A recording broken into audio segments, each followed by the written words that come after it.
This is Chris Hume with Truth Out in South Central Los Angeles. I'm standing in the South Central Farm. This is one of the largest working farms in an urban area in the whole country, and it serves as a great model for locally grown, organically grown food.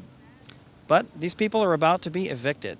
So time is running out for these farmers who've been growing their food here for almost 14 years.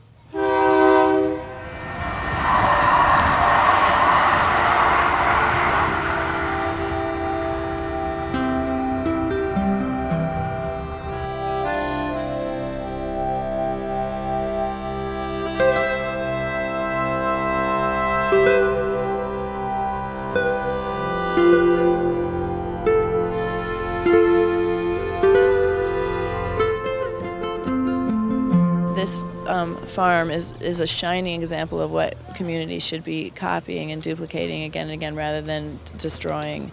It's just, this is a perfect place. It serves as a park for the community, as a gathering center, as an education center, because there's so many heirloom varieties of vegetables and herbs and fruits that you can't find in other places. Tenemos alaches, pipicha, bledos, cilantro, papalo, calabacitas, guisoncle, oregano, tomates.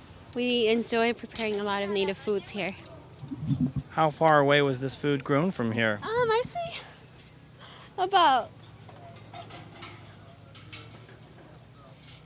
30 feet. How many acres is this piece of property behind us?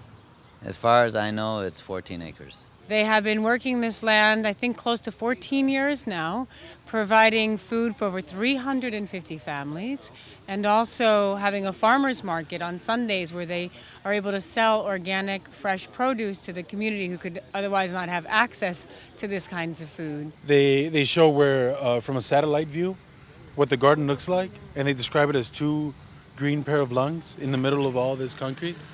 And you feel that as soon as you walk around here and you walk into the middle of this, that's exactly what you feel.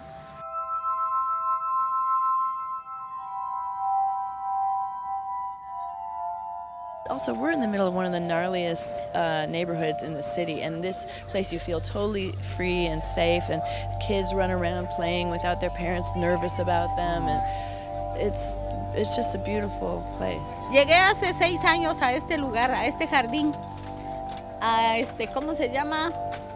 Pues llegué a sembrar mis hortalizas, mis vegetales para mí, para mi familia. They cleaned up this whole area. They took out the foundation. They prepared it for planting, and then later on somebody tried to change the deal. And so somebody else is the owner, Ralph Horowitz, and he wants to sell the land for $17 or $16 million, something like that. Why isn't he settling for a $4 million profit? Well, he decided to come up with, when he found out we had 9 million, all of a sudden he raised the price to 16. They plan to build a warehouse on this plot of land, which is the largest urban farm in the country. You know, there are 3 vacant warehouses right across the street. There's no need right now for another one. Well, there's a court order that would allow an eviction to be performed, and the sheriff's department would be the ones doing that. So as soon as they would receive the word, they'd show up and, I guess, do their job. How many days past the eviction notice are we? We're about 7 or 8 days past the eviction notice. It was last Tuesday. So we're literally here day by day, moment by moment. At any point, the sheriff could come in and evict. And we need to raise close to $6 million. And we're raising money every single day. People can go online to www.southcentralfarmers.org or .com and click and donate right online and be a part of making history and saving the largest urban farm in the country. Y aquí estamos y no nos vamos. Our goals should be greener, right? Just because if they're not, just out of self-preservation, human beings aren't going to survive if our goals don't become greener. This is the largest urban farm in the country. So we're standing on something that is extremely unique. And of course there's great smaller farms happening across the country now. It's a movement that's building, but this is iconic. Well, is there a way to convince Mr. Horowitz to meet halfway and settle with these people so that they can We've stay? been trying. That's what we're hoping. So maybe he'll pull through and be the hero at the end of the day. It's only the first step, but the whole idea is grow your food locally, be sustainable, and that's how we can resist this global warming thing. And that's what I think the issue with global warming is.